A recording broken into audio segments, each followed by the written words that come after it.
The story begins in a place of deceptive normalcy, a charming, well-kept house nestled in a quiet neighborhood where nothing ever seems to go wrong.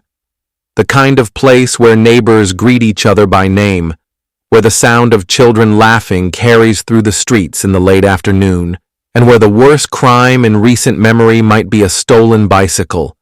It is here, in this picture-perfect setting, that we meet the three women whose sudden disappearance will unravel the illusion of safety. Margaret, the grandmother, is the matriarch, a woman whose gentle demeanor hides a sharp mind and a quiet awareness of the world's hidden layers. She moves through the house with the ease of someone who has spent decades within its walls, her hands lingering on old family photographs as if they hold secrets. Elaine, her daughter, is warm and practical, the kind of woman who makes sure everyone has eaten enough at dinner and whose laughter fills the room. And then there's Lily, the youngest, 18, and on the cusp of adulthood, her presence a mix of youthful energy and an odd, watchful stillness, as if she senses something the others don't. The scene unfolds in the soft glow of the evening. Dinner is a simple affair. Homemade food, casual conversation, the kind of mundane chatter that makes the moment feel timeless. A neighbor passing by glances through the window and smiles at the sight of them, thinking to herself how lovely it is to see a family so content. It's the kind of scene that lingers in memory later, when everything has gone wrong, and people will say, "But they seemed so happy." Yet, beneath the surface, there are hints, tiny, almost imperceptible cracks in the ordinary. A flicker of unease in Margaret's eyes when she thinks no one is looking. The way Lily's gaze drifts toward the hallway, as if she hears something the others don't. And then there's the family portrait on the wall, an otherwise normal picture except for the faint, indistinct shadow in the corner. Next morning, sunlight spills through the lace curtains of the quiet house, but something is wrong.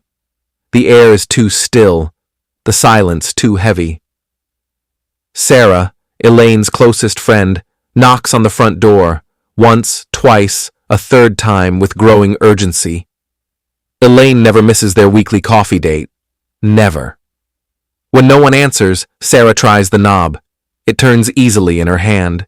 The door creaks open, revealing a home frozen in time. Inside, the scene is unnervingly ordinary, yet utterly wrong. A half-drunk cup of tea sits on the coffee table, still faintly warm. An open book lies face down on the armchair, as if someone just set it aside.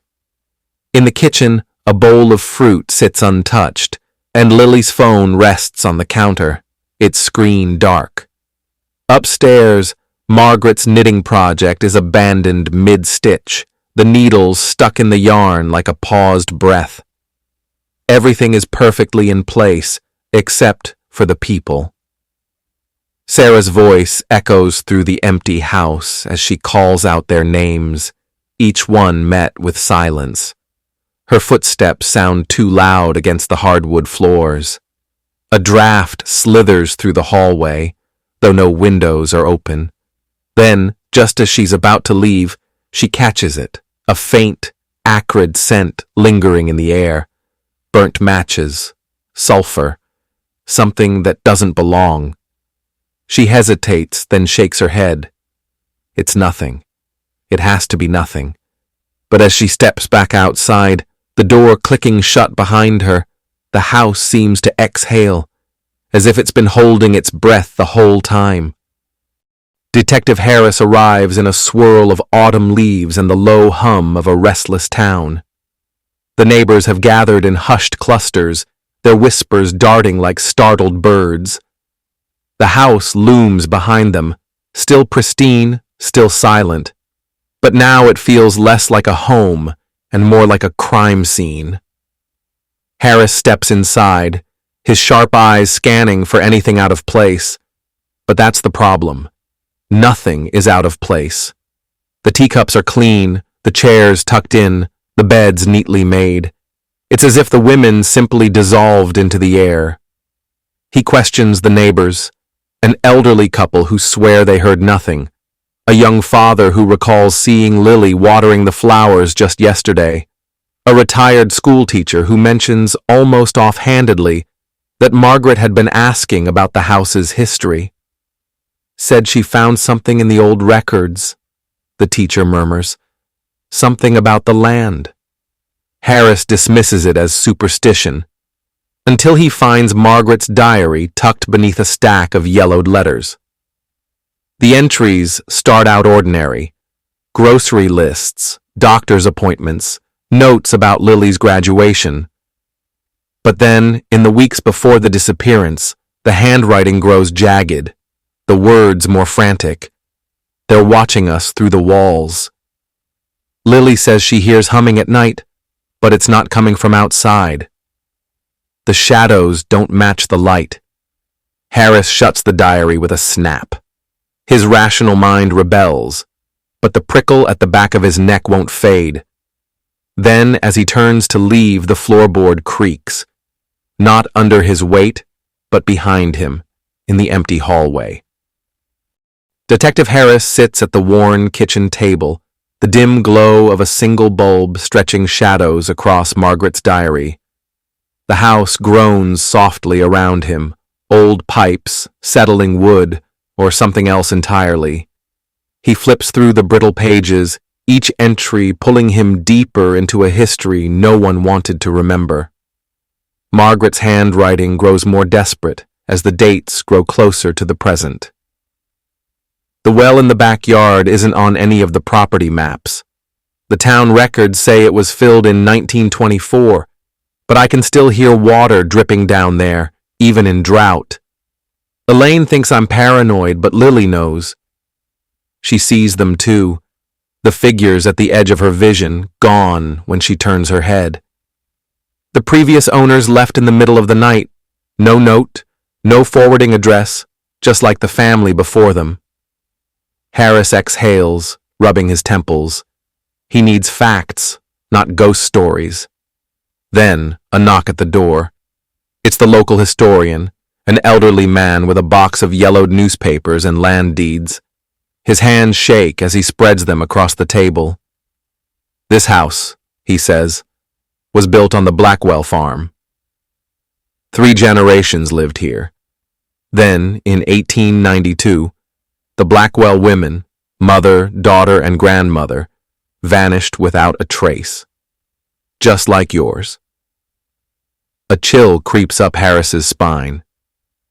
And the ones before them? He asks. The historian hesitates. There are patterns. Every few decades, always 3, always women. Harris's flashlight beam cuts through the basement's gloom later that night, revealing symbols carved into the foundation. Not by tools, but by fingernails, over and over. A name, half scratched out, Blackwell, and beneath it, fresh marks, as if someone had been trying to claw their way out. Detective Harris stands in the dim glow of his flashlight, the air in the basement thick with the scent of damp earth and something older, something metallic and sour, like rust and spoiled milk. The symbols on the wall seem to pulse under his gaze, their jagged lines forming patterns that make his eyes ache. He reaches out, fingers brushing the deepest groove, and the moment his skin makes contact, a woman's scream, muffled, as if through layers of earth. He jerks back, heart hammering. The sound wasn't real, couldn't have been real, but his hands are shaking. Upstairs the floorboards creak. Harris draws his gun, moving toward the sound. The house feels different now, alive, breathing, its walls pressing in. The hallway stretches longer than it should, the door at the end warping like a reflection in water. Then, a whisper. You shouldn't be here. He spins, but the voice wasn't behind him. It was inside his head. A crash from the kitchen sends him running. The family's cat, its fur bristled, hisses at the empty space beneath the table before bolting out the back door. The air there is thick, shimmering like heat off asphalt. And then he sees it. A flicker, a distortion. For half a second, the kitchen isn't empty. Margaret, Elaine, and Lily are there, mouths open in silent screams, hands pressed against some invisible barrier. Their eyes lock onto his, pleading. Then, gone. The psychic medium arrives at dawn, summoned by a Harris who no longer cares if his colleagues think he's lost it. She steps across the threshold and goes rigid, her breath fogging in the suddenly freezing air. "This house isn't a place," she says. "It's a throat." She walks straight to the basement, to the wall of symbols, and presses her palm flat against it. Her voice drops to a whisper. "They're still here, trapped between. The house lets you see them when it wants to, when it's tasting you." Harris wants to laugh, wants to scream, but the medium isn't done. "It's getting ready," she says. "It's almost hungry again." Thanks for watching. If you enjoyed this video, hit that like button, subscribe, and ring the bell for more. Let me know your thoughts in the comments. I'd love to hear from you. See you in the next one. Bye for now.